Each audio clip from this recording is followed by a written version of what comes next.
So you want a Fender guitar, but you don't necessarily want a Telecaster. You're not a Brad Paisley clone, or you're not a Keith Richards riff machine, and you don't want a Strat because you think it's a little too normal.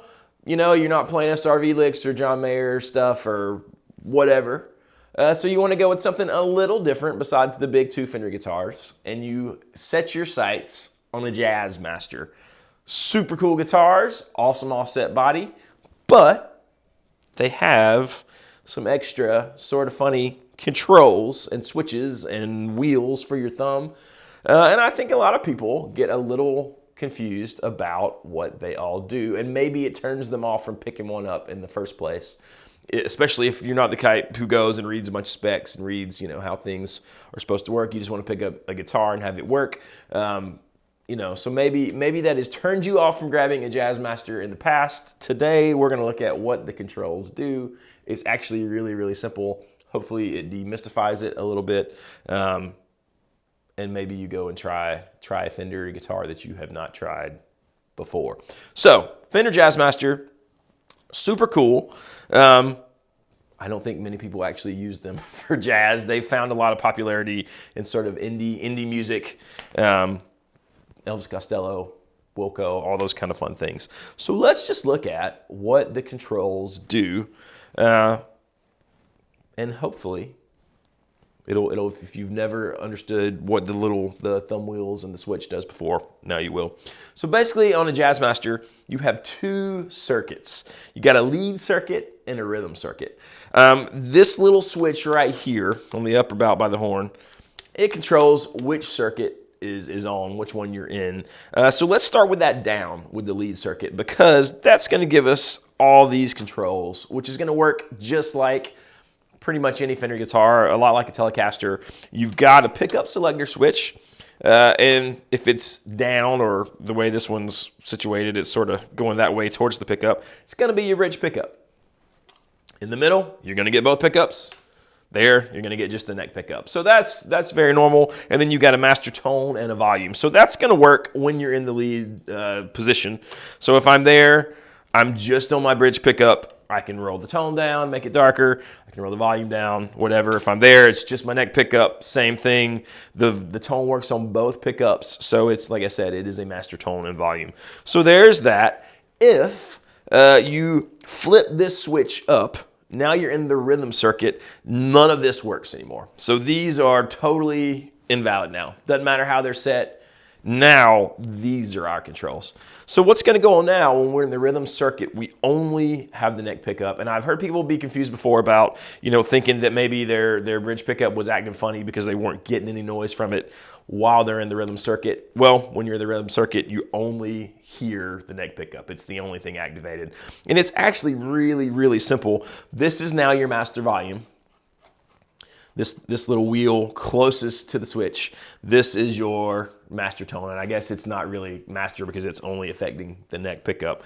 But so you can set your volume and your tone with just the pickup. Now, when you go to the rhythm circuit, you're already getting sort of a quieter, darker tone. And so the idea behind the original design, I believe, was to have that be sort of your jazzy rhythm stuff, and that darker kind of flat sound, sort of like a jazz box would be. It actually sounds really great with overdrive. It's almost like a faux woman tone kind of thing. So it can be really useful for that. It can be useful if you are doing things that you want, like sort of that kind of flat or darker jazzy rhythm sound.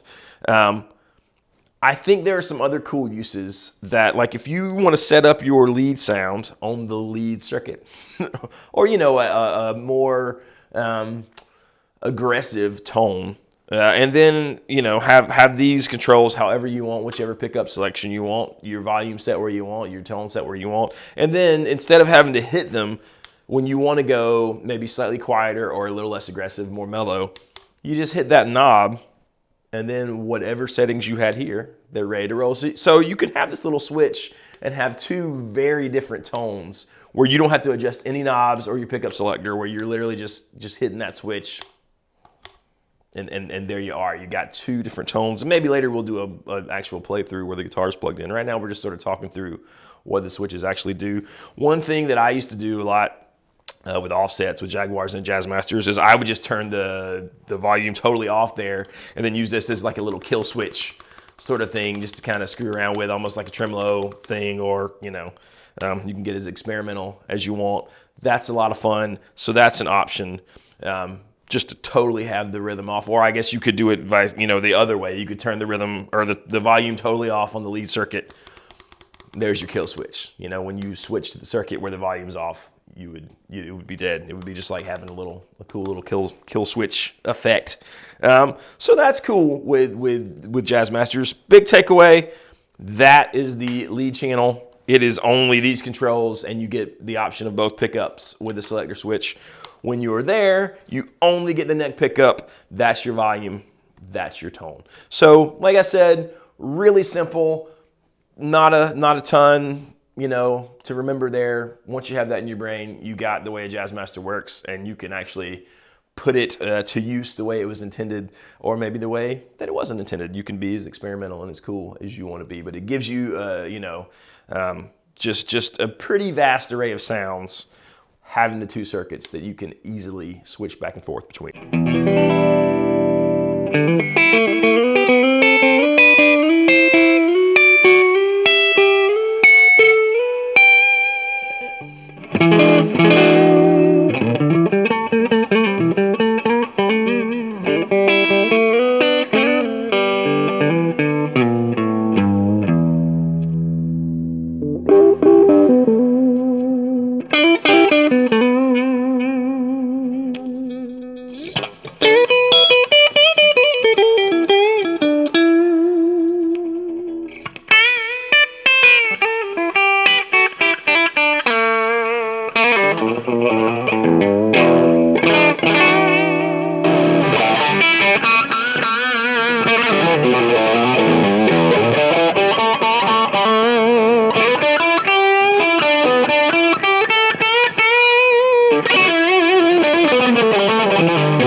So hopefully that's helpful. Let me know in the comments if you guys dig Jazzmasters, or maybe you hate Jazzmasters, you only love Strats and Tellys.